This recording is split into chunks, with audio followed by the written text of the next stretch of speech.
Ladies and gentlemen, this was a presentation on your dial at 1250 kilocycles. WHBI, Hoyt Brothers Incorporated, Newark, New Jersey. Ladies and gentlemen, we present at this time the regular Sunday afternoon address of Father Charles E. Coughlin from Royal Oak, Michigan.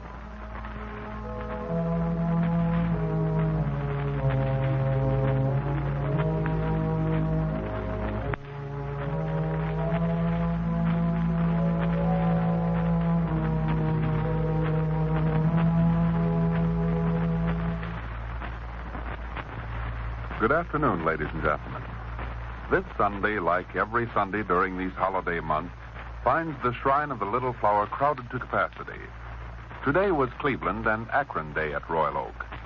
With the other unannounced visitors, some 20,000 pilgrims in all have made this a memorable day. Father Coughlin officiated at 2 of the solemn masses, participated in the benediction services, and he has already preached 3 sermons and is about to begin his broadcast.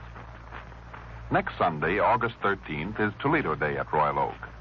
The citizens of Northern Ohio have chosen this Sunday as their dedication day at the Shrine of the Little Flower. From the cities of Toledo, Troy, Columbus, and other places will come a vast number of loyal and faithful friends of Father Coughlin. They will assist at solemn services which begin promptly at 10:30 in the morning, and then return for a special service in the afternoon at 2:30 o'clock. Father Coughlin will officiate at both of these services. From the various cities of the nation have come reports that Sunday, September 2nd, will be a national day at the Shrine of the Little Flower. Over the Labor Day weekend, thousands of pilgrims will visit the shrine. However, Sunday, September 2nd, will find the Shrine of the Little Flower host to innumerable faithful and loyal supporters of social justice. Plans have already been made in cities reaching from New York to St. Louis, from Minneapolis to New Orleans, in Philadelphia, Pittsburgh, Cincinnati, and Chicago, to send large groups of patriotic Americans and loyal supporters of Father Coughlin to the Shrine of the Little Flower on that day. Father Coughlin has arranged a beautiful liturgical program for all the visitors. Plan now to spend your Labor Day holiday here at Royal Oak. Despite his evident fatigue, Father Coughlin is now seated before the microphone, ready to deliver the most important address of the day. An address filled with facts and figures. An address that will set forth the farm story in America in such bold relief that little room for further contradiction will remain. Ladies and gentlemen, you will not be able to remember this litany of facts and figures, and yet you will not be informed or prepared to discuss this question unless you have these facts at your fingertips. Therefore, please, for the sake of your friends and families, write to Father Coughlin this week and get this most important information to reread for them and to discuss with them. The address which Father Coughlin has prepared contains the most imposing assembly of governmental facts and figures in relation to farm problems. A problem that must be solved before the working men in the cities will share in the prosperity that should be ours. By the way, are you aware of the fact that last week the American Federation of Labor committed itself definitely to a living annual wage policy for the automobile workers? Naturally, those who have followed Father Coughlin and who have supported his theories of social justice applaud the American Federation of Labor for this progressive move. Social Justice magazine will detail this story in next week's issue. And now I present to you Father Coughlin. Ladies and gentlemen and friends, those of you who possess a copy of the Congressional Record dated July 28, 1939, are indeed very fortunate. It not only contains most valuable statistics, but also presents a picture of the sad plight to which our nation has been reduced. I am not a pessimist, nor am I given to foolish optimism. But I dare repeat what I have contended for many years, namely that the debt situation in America is altogether out of hand. Any fair-minded person, even those who are in the creditor class, will admit that we can operate no longer on the financial system which has characterized the period during which our farmers and laborers were reduced from self-sustaining, independent, prosperous persons to their present miserable status. No longer can we afford to temporize with the unbearable burden of debt. If we attempt to do so, not one of us will escape the repercussions which are inevitable.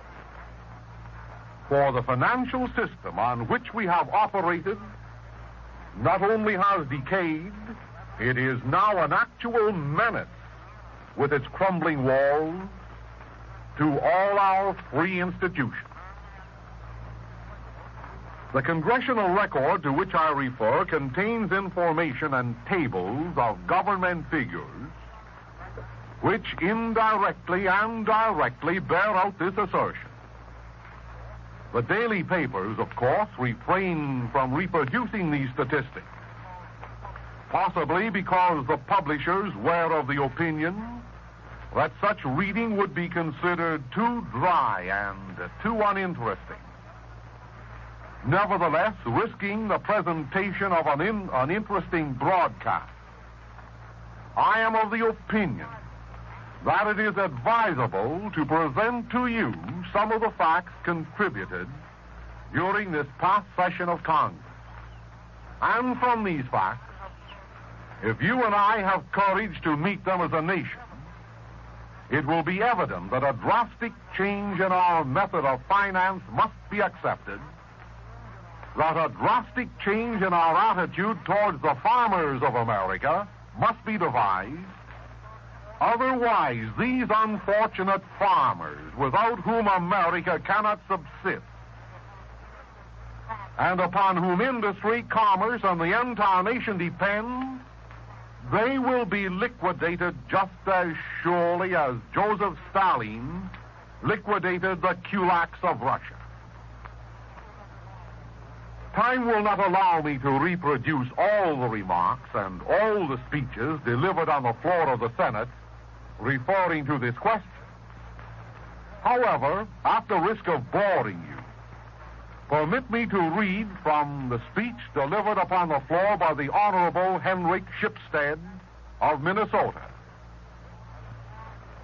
The history of farm mortgages, said he, has to a large extent been the history of bailing out the commercial banks. The record will show that during the World War, the farmers of the United States borrowed on their notes and collateral something like $3.5 billion. When the crash of 1920 came, the banks had to have their money. And as a result, the farmers were induced to borrow money on mortgages on their farms in order to pay the banks, so that the banks could obtain their money. However, the farmers still carried the loans which they had been encouraged to incur during the war to increase production. The War Finance Corporation was created to make loans, therefore, to farmers in order that the farmers could pay the banks, but still owe the War Finance Corporation. Later, the Farm Mortgage Corporation was created to unload chattel mortgages upon a federal instrumentality in order that the commercial banks of the country might be able to obtain their money, which the farmer previously had borrowed. And so we find the history of this legislation, which is said to have been for the benefit of the farmer. We find that it shows that it has been for the purpose of bailing out the commercial banks. So far as improving the condition of agriculture and of farmers is concerned, I point out the fact that in the past 10 years, 30% of the farmers, or 1 out of every 3, have been sold out under foreclosure. The idea is quite generally held that we are making good progress in solving our economic problems, particularly those of the farmer. It would be ridiculous to contend that some improvement had not been apparent in the past year or two as compared with 1931 and 32. Oh, but what we're likely to forget is that such a comparison only contrasts faltering hope with black despair. There are those who would have us believe that the farm problem is rapidly moving to a solution. Here again we are dealing with a situation in which we are asked to compare a little of something with a great deal of nothing. Despite the fact that the federal government increased its payment in agricultural subsidies and benefit payments by 34% in 1938 over 1937, the American farmer had 11% less income in 1938 than he had in 1937. Much has been made of the fact that the farm mortgage indebtedness has been reduced by $2.4 billion. But how was it reduced, I ask? It has been reduced by foreclosing on farm mortgages, driving farmers out of their homes. When a farm mortgage is foreclosed and the farmer is taken away from the land, oh yes, the debt is wiped out. But that is how farm mortgage indebtedness has been reduced under this regime. In its 1948 report, the Farm Credit Administration discloses, quotations, the total farm mortgage debt dropped approximately $2.4 billion in the 10 years ending January 1st, 1938.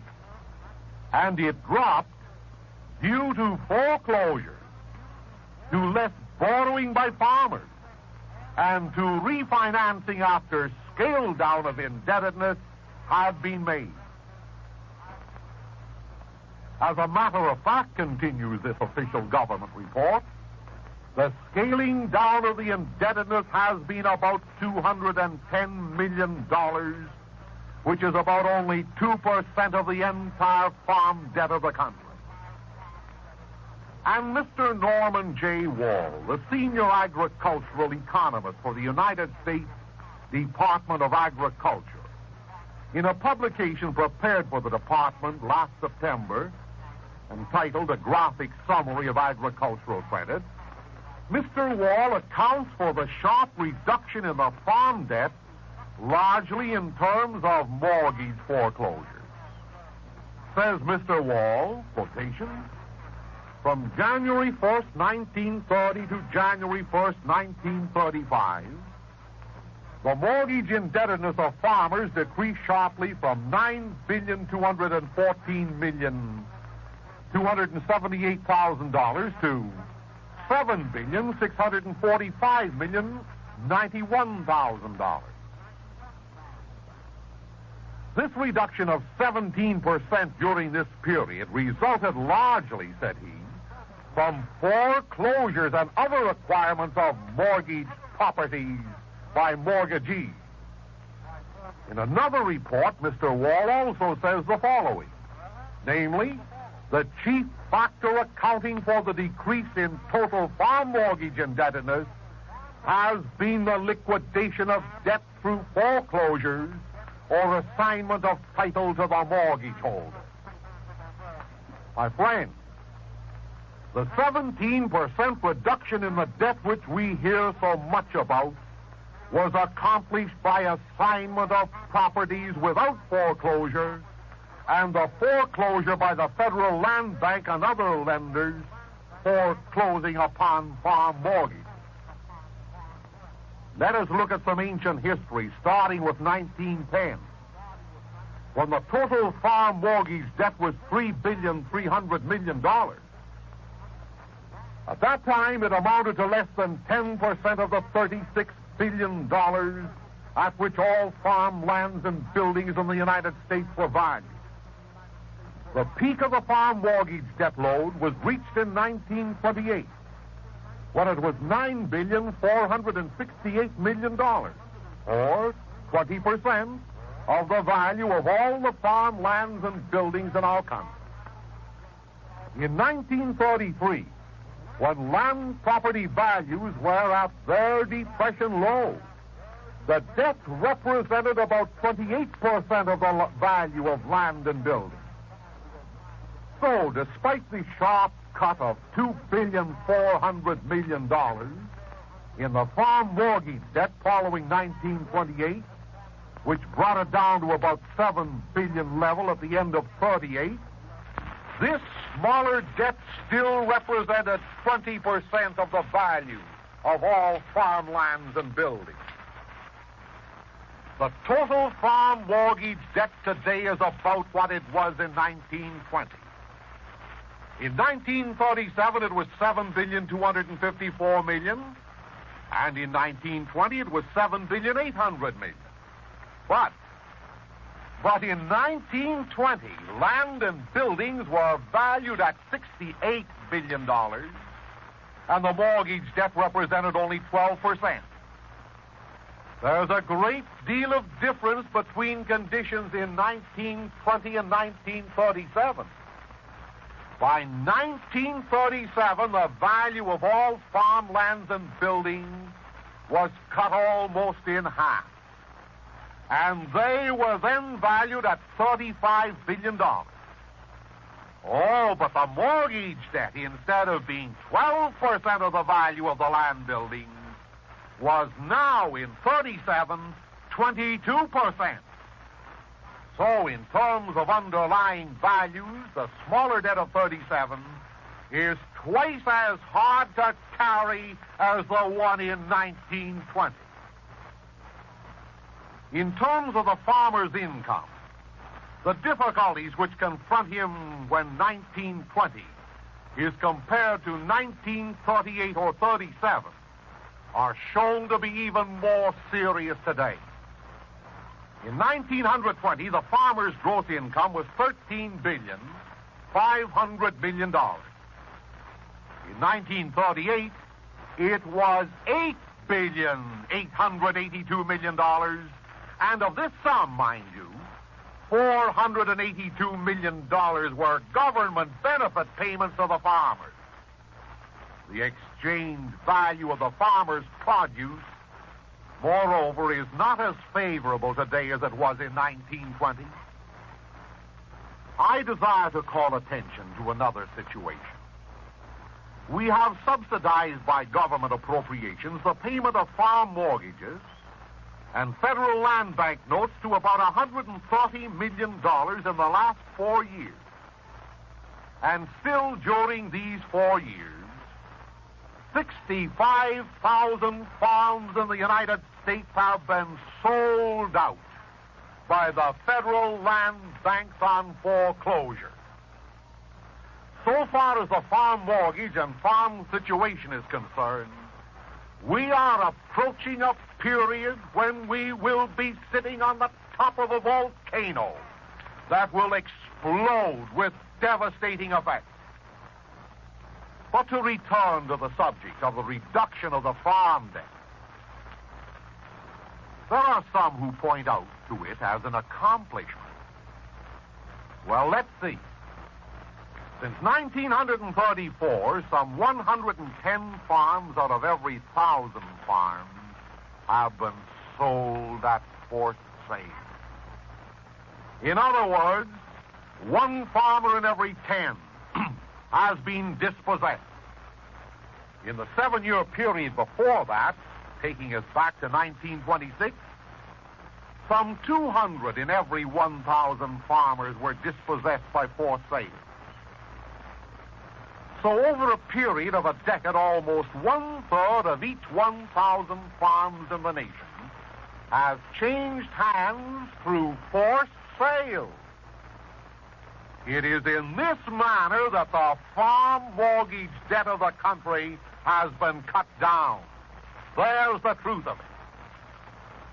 Another result of these foreclosures is that the 5 principal lending agencies of the country held land valued at $1 billion at the end of 1938. This represents about 125,000 farms, or 28 million acres of farmland. It's about equal to the entire farming area, for example, of the state of Minnesota. Now, what has been the effect of this policy? Since 1920, the percentage of farms operated by tenants, non-owners, has risen from 37 to 42%. And the farmers now constitute only 25% of the total population instead of the 30% represented in 1920. These figures can only suggest the human tragedy that lies behind the farmers of America. Lost homes and savings, poverty and pauperization, relief and nomadism. These have been the only answer that we have apparently been able to give to the most serious economic problem we have ever faced as a people. More rapidly than almost any other country in the world, we are actually creating a landless class. 64% of the present total farm mortgage debt is on farms that are owner-operated. Obviously, if we are to save owner-operation of farms, we will have to meet the mortgage problem on the farm face to face. Let us examine in a little more detail the changes that have taken place in the distribution of the farm debt by lenders, and more particularly, the activities of the 2 federal farm loan agencies, the Federal Land Bank and the Land Bank Commission. In 1930, 12 9/10% of the total farm mortgages were held by federal lending agencies. Today, about 40% of the total farm mortgage debt is so held. Most of this increase, mind you, has come since 1933. And with the table which I will print for all those who request a copy of this discourse, you will see from official figures that this predicament has grown worse in the past several years. In 11 states, these 2 federal agencies now hold more than 50% of the farm mortgage debt, and in 40 states, they hold 20% or more. At the end of 1938, the federal land banks and the land bank commissioners had $2,735,074,803 in loans outstanding. Who owns United States? That figure almost suggests that question. Since May the 1st, 1933, the 2 federal farm lending agencies have made loans totaling more than $2.5 billion. What was this money used for? Almost all of it, my friend. 87.8% of it, in fact, went to refund outstanding debts. Taking the period from May 1st, 1933 to January 1st, 1937, the latest for which percentage figures are available, we learn that 70.8% of the proceeds of federal land bank and commissioner loans were used to refinance previously existing farm mortgage indebtedness. In other words, the farmers were loaned money not to help the farmers, but to help the original lenders, the banks. An additional 17% was used to refinance indebtedness, other than mortgage obligations, that farmers owed to commercial banks, private individuals, and to taxing agencies.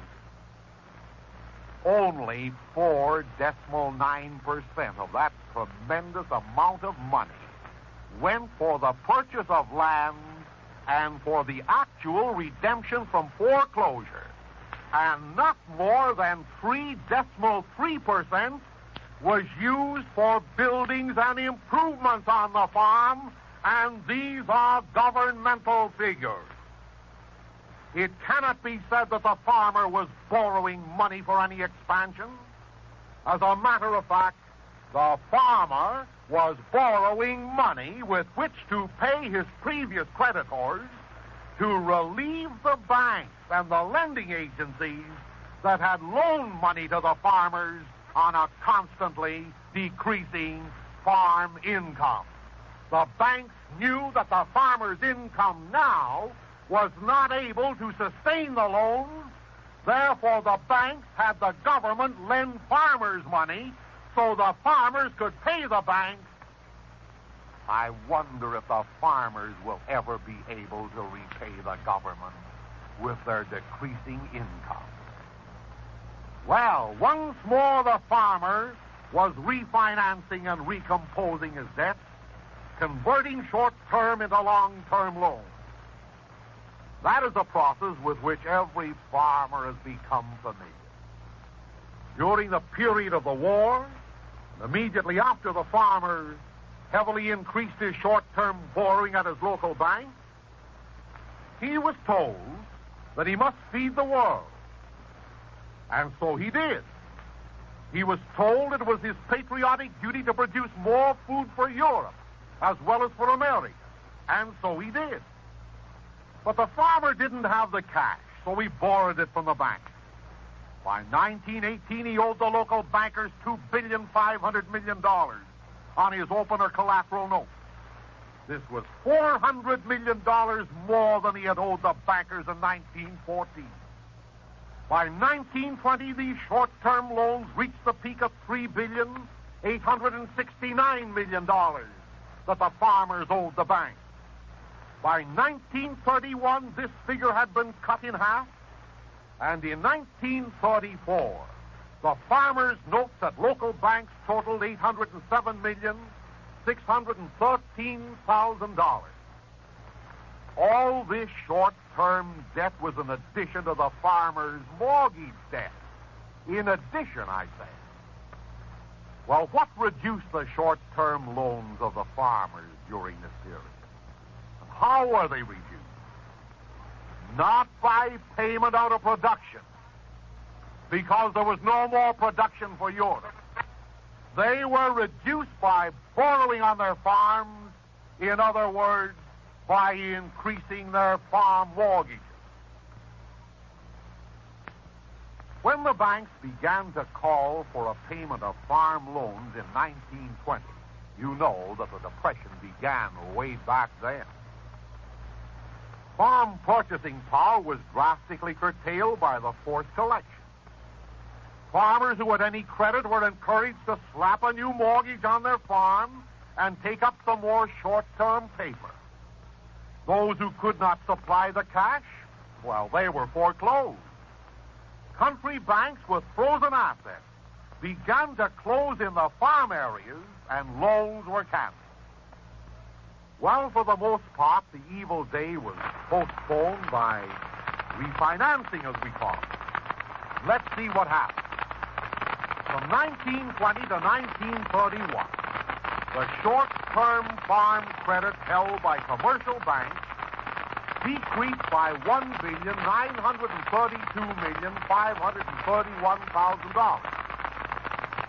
From 1920 to 1930, the farm mortgage debt rose by $1,433,000,000. $383,690,000.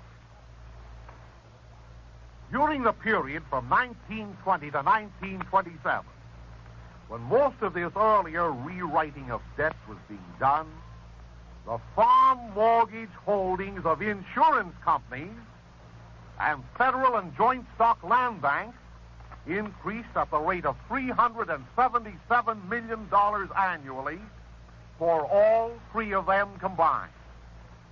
And from 1920 to 1928, these three federal agencies increased the amount of their loans by $2,622 million.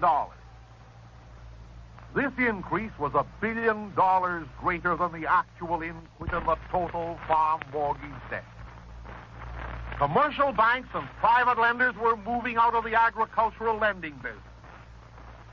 The short-term debt incurred by the farmer to win the war was being written into a long-term debt by new government agencies and old ones that were expanding because of funds dumped into their hands through war profits that could not find an outlet.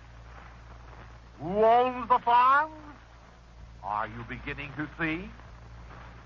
Well, obviously, this change for the farmer from one lender to another after the war, and again in the 30s, did not solve his debt problem. The debt problem remained the same. The only thing the farmer traded was a new borrower. He did not have a chance to liquidate his debt. He only had a chance to have a new kind of lending agent.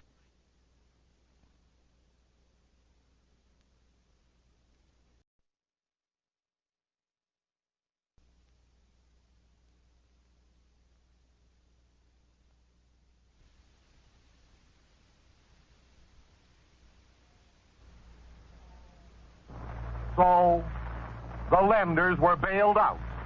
The bankers were saved. But the farmer was left with his debt. He was left to carry the burden when the price of wheat and every other commodity that he raised was cut more than half. In the 30s, banks were going broke all over this country. The federal refinancing of farm mortgages helped the banking situation. Insurance companies were heavy lenders on farm real estate,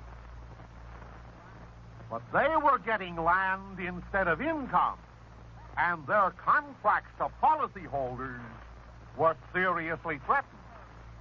They too were bailed out, but the farmers still carried the load, a load which is twice as great today as it was in the 20s. A load which has put on them, in the name of helping them, a greater burden. As a matter of fact, my friends, the result of all this wicked refinancing, intended to help the farmer, really helped the lender to get his cash and to leave the burden of debt on the poor, unfortunate farmers of America. Mortgage companies and private individuals were also bailed out with government bonds, and their losses were slight. This rescue work was undoubtedly necessary, but let no one tell you that it saved the farmer. It did not save the American farmer, and a continuation of this policy in the future will not save him. It will ruin him. If the farmer has not already lost his farm, he still has the same debt to pay back. True, he's getting a little longer-term mortgage and slightly lower interest rates. But the point is, my friends, the farmer's income has been falling still lower, and he's no better off. He's worse off. In 1920, when the farm mortgage debt was $7,800,000,000, And the farmer's gross income was $13,500 million. The farmer was paying out 3.5% of that income to meet an annual interest bill of $479 million.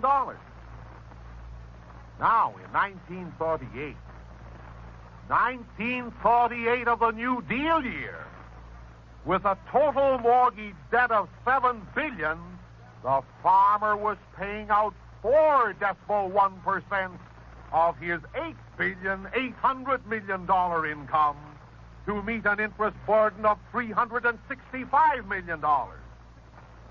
It should not be overlooked that in 1938, about $37 million was paid out of the United States Treasury to subsidize a lower interest rate. Since 1938, or 33 rather, a total of $137 million has been paid out of the Treasury to maintain a 3.5% interest on federal-held farm mortgages. But still, the point is that with that subsidy of $137 million from the Treasury to reduce interest rates to the farmer, farm foreclosure sales are going on at a faster pace today than ever before. And I ask you, would you consider yourself fortunate if you had a $10 bill and had to pay 10 cents on it, or a $1 bill and had to pay 7 cents on it? That's the condition of the farmer today. But to return to the distribution that was made of the money loaned by the two federal lending agencies. Who got this money, I ask?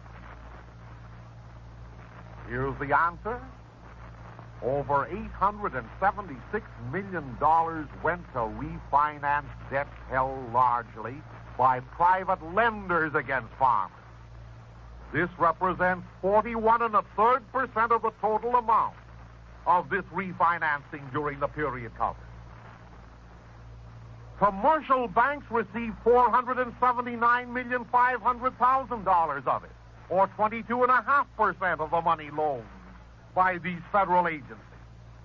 Life insurance companies got $305,800,000, or 1.4% of the money loaned to the farmers. The joint stock land banks received $142,500,000, or 6.7% of the money loaned to the farmers. $84 million of the loans went to buy stock in local loan associations and to pay bank and loan fees.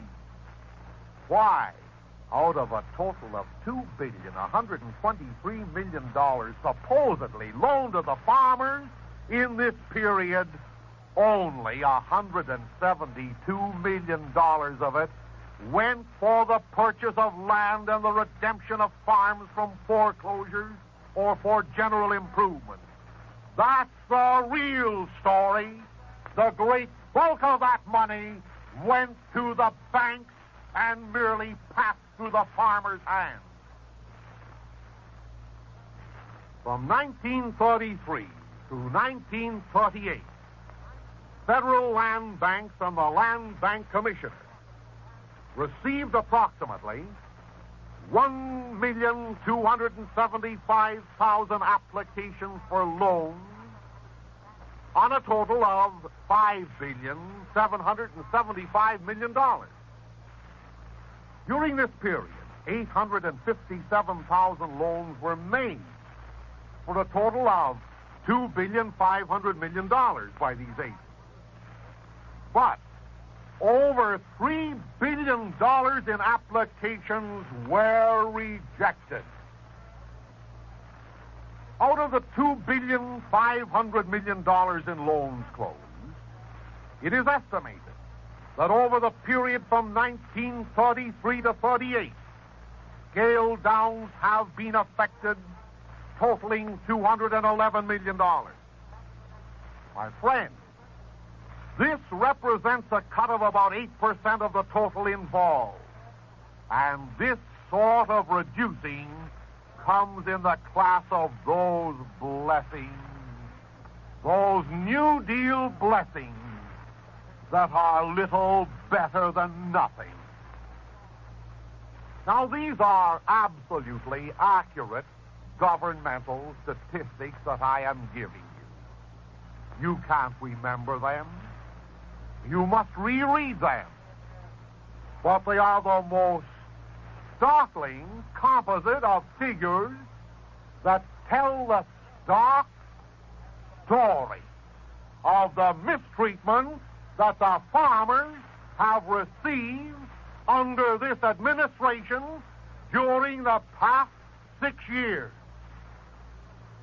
From these figures alone, it is obvious that farmers who were refinanced by these government agencies are still saddled with about the same debt they've always had. Distributed among the 857,000 loans closed since 1932 by these agencies, government agencies, the average scale down per farmer amounts to $246. So far as the farmer is concerned, the chief benefit he's received in this process has been an exchange in loans. But nothing virtually has been done to enable the farmer to get a better income with which to meet the loans. On the contrary, the farmer's income has been reduced. What has been the experience of the government and the farmer with cooperative and public lending since the beginning, and more particularly in the last 6 years?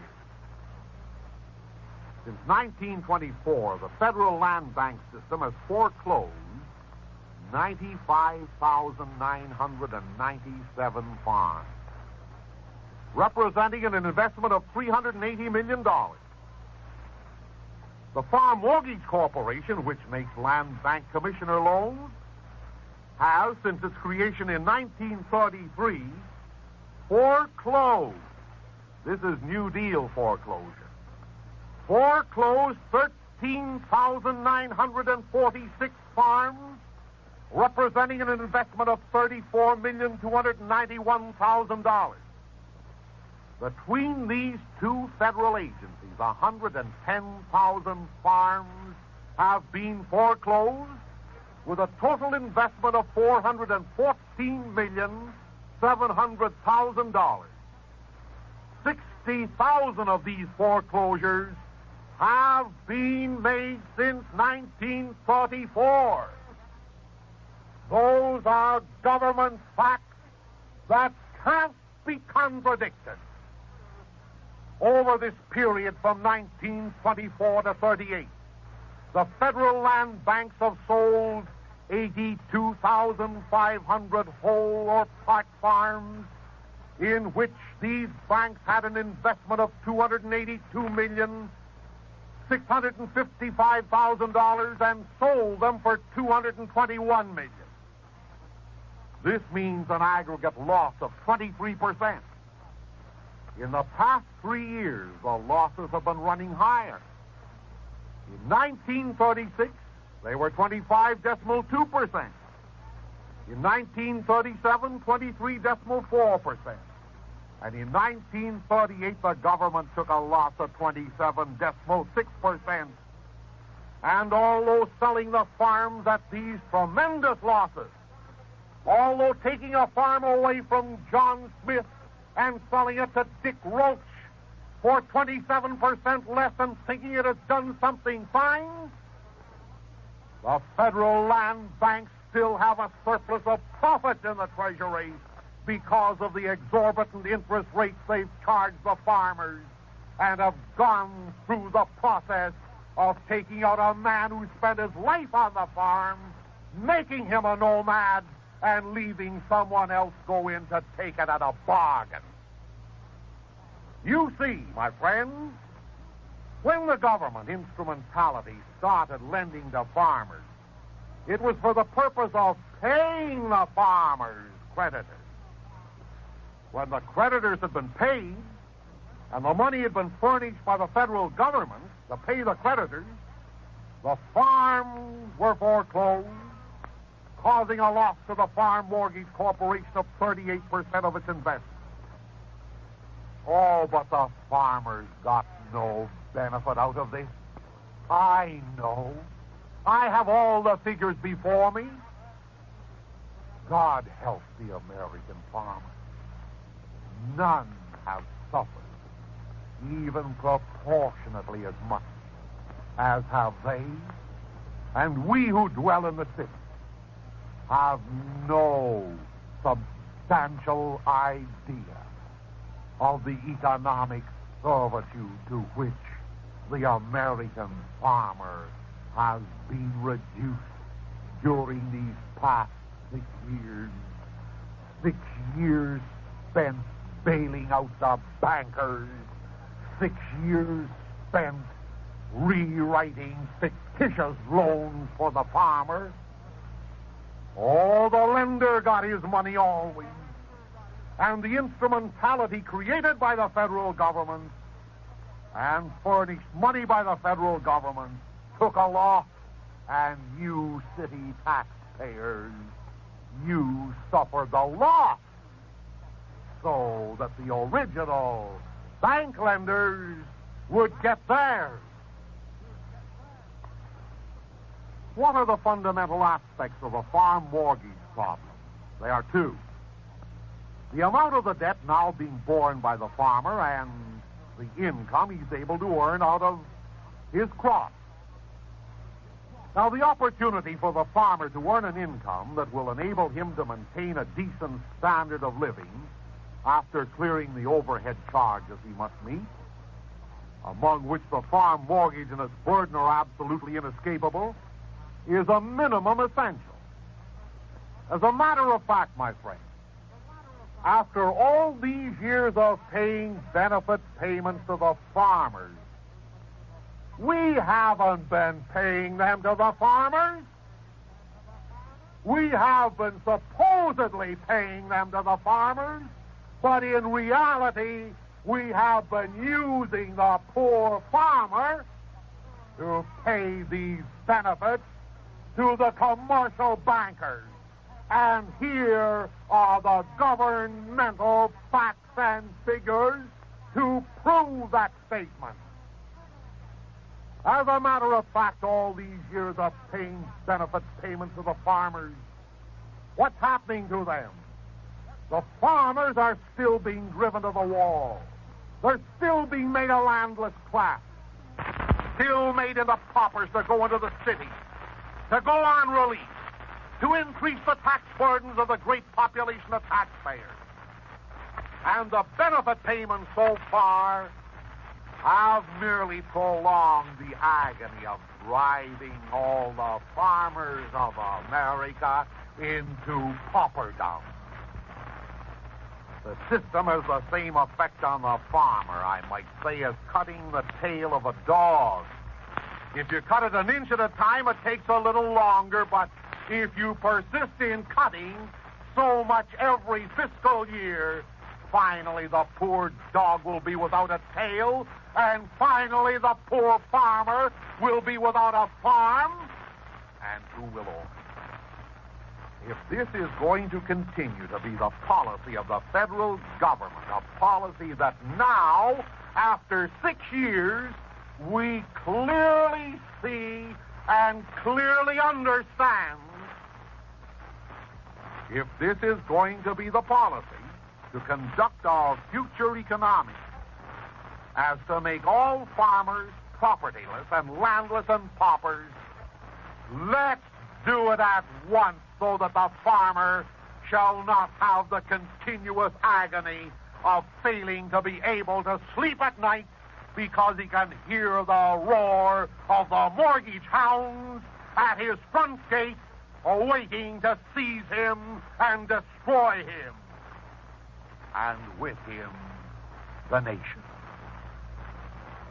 From 1924 to 1929, the farm debt stood at a figure above $9 billion.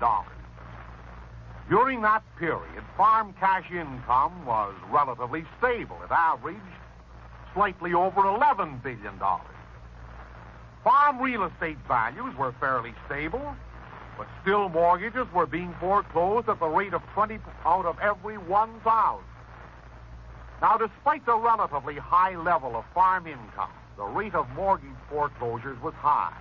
That's back in 1924 to 29. And the drop in cash income was followed by a correspondingly sharp increase in the rate of foreclosures, rising to as high as 55 per thousand. That's in 1932. And besides that, farm income was at the $6 billion level, not 11 as it had been. Real estate values also fell consistently since 1924-29. There were only 60% of the 1924-29 index figures in 33. And real estate values have risen only 10 points from the low of this present New Deal period. Cash farm income today was only 75% of the 24-29 level. And so you see the farmer is gradually getting himself in a worse position because he has been victimized by so-called loans to farmers that in reality were loans to commercial banks and other agencies. It does not take a profit on the basis of the experience shown in the two periods of 1924-29 and 1930 and 36 to tell what will happen in the years immediately ahead unless there's a change for the better. The downward trend in farm income shown in 1938 predicts its own consequences unless something is done to relate the farm debt burden to the farm income. The farmer is not expected to pay out more than he receives. Farm income in 1938 was $3 billion below what it was in the 1924-29 period. Farm real estate values have been cut $15 billion. The prices the farmer receives for the goods he sells are out of line with the prices he has to pay for the goods he buys. Again, I remind you of these things. The period from 1924 to 29 was not a particularly prosperous one for the farmer.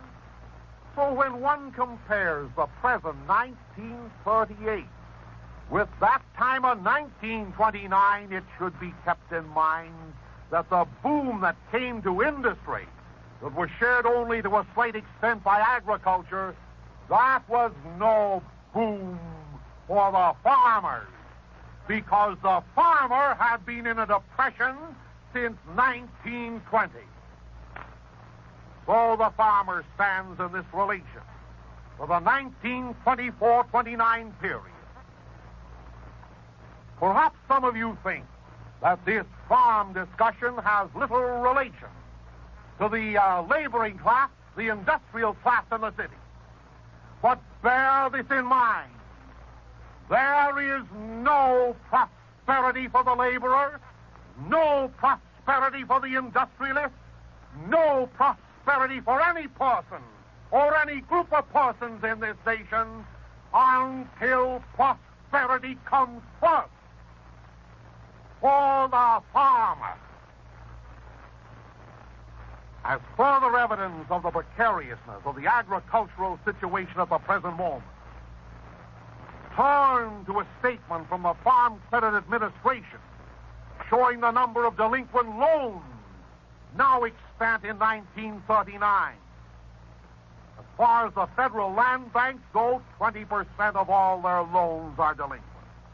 The Land Bank Commissioner loans are even worse. 28% are delinquent. A consolidated statement of these two agencies would show that 252,000 of their present loans out of 1,076,000 will not be paid. And the question therefore arises, what are we going to do for the farmer? I have so far given some statistics with reference to the history of the lending program of the federal government, which is supposed to be for the benefit of the farmer. The record will show that it is entirely for the benefit of the money changers. How many of you farmers realize how you have been used as cat's paws to aid not America, but the lending agencies that made America bend its knees in the mud of this oppression? The idea that the farmer is foreclosed and made homeless because of economic conditions over which he has no control, and because of the lending policies of the federal government instrumentalities, apparently operated solely for the benefit of the farmer's creditors, that idea has been scuttled.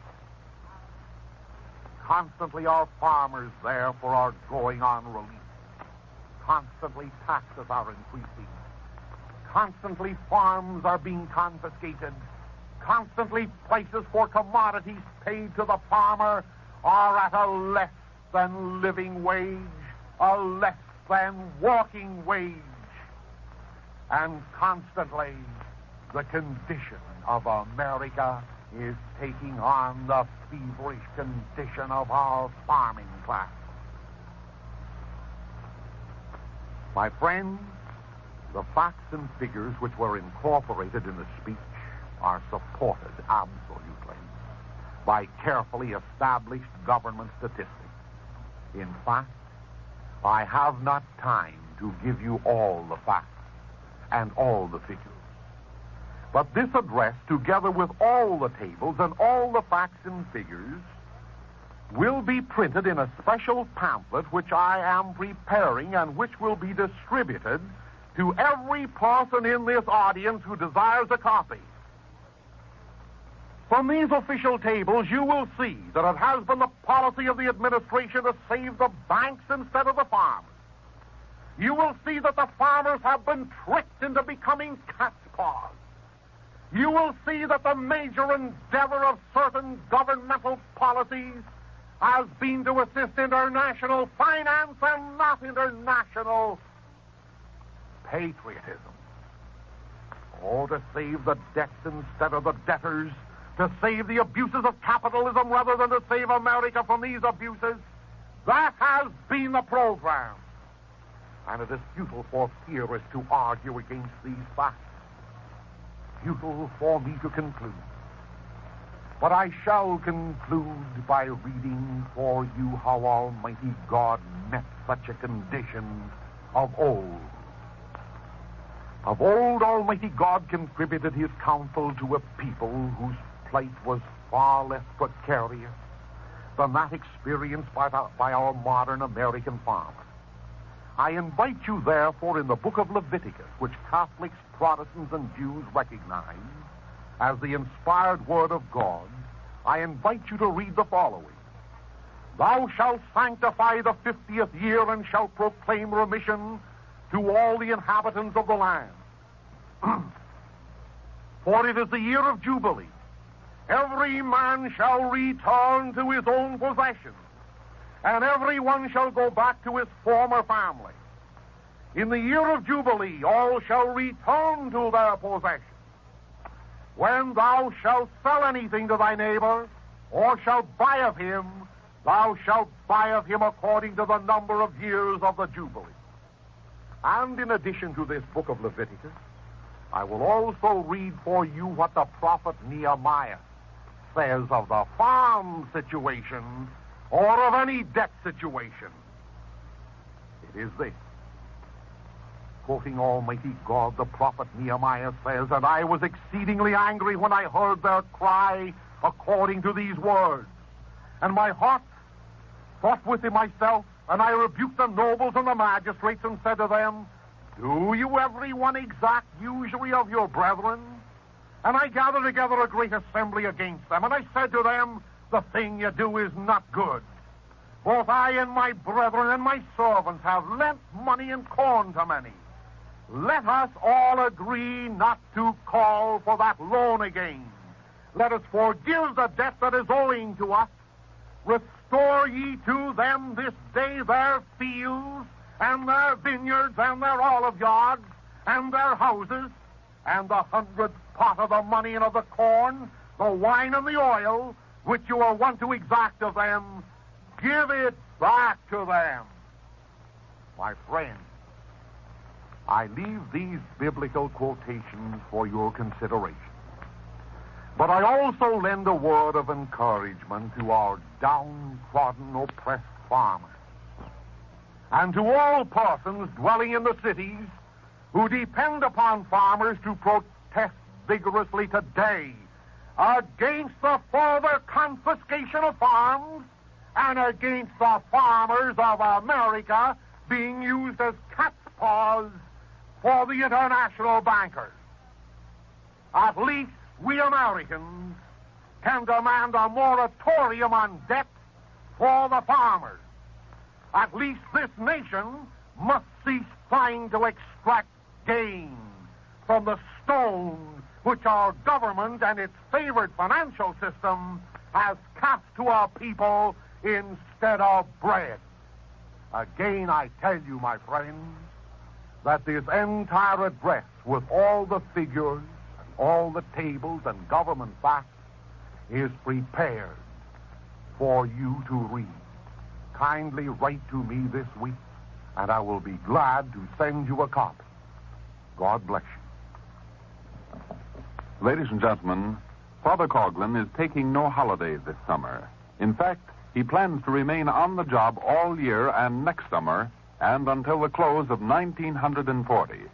As long as your magnanimous support continues to fund the expense of these entirely commercially paid-for broadcasts, Father Coughlin will be glad to give his time and energy to the end that Christian and American principles will prevail. You can be of tremendous assistance in this work by subscribing to Social Justice Magazine, a magazine which carries the inside story of the news, independent of any advertising, which hopes to carry on against Nazism and communism until both these evils are banished from our shores. Write today for a copy of the address to which you have just listened, and ask your neighbors and friends to study it together with the official tables which accompany it. And now, until next Sunday afternoon, this is your announcer, Franklin Mitchell, on behalf of Father Coughlin, bidding you good afternoon. Ladies and gentlemen, we've presented the regular Sunday afternoon address of Father Charles E. Coughlin from Royal Oak, Michigan. Statements made and views expressed on this program are made on the sole responsibility of the sponsor and do not reflect the views of this station, its management, or personnel. Father Coughlin's address has been a presentation on your dial at 1250 kilocycles. WHBI Hoyt Brothers Incorporated, Newark, New Jersey.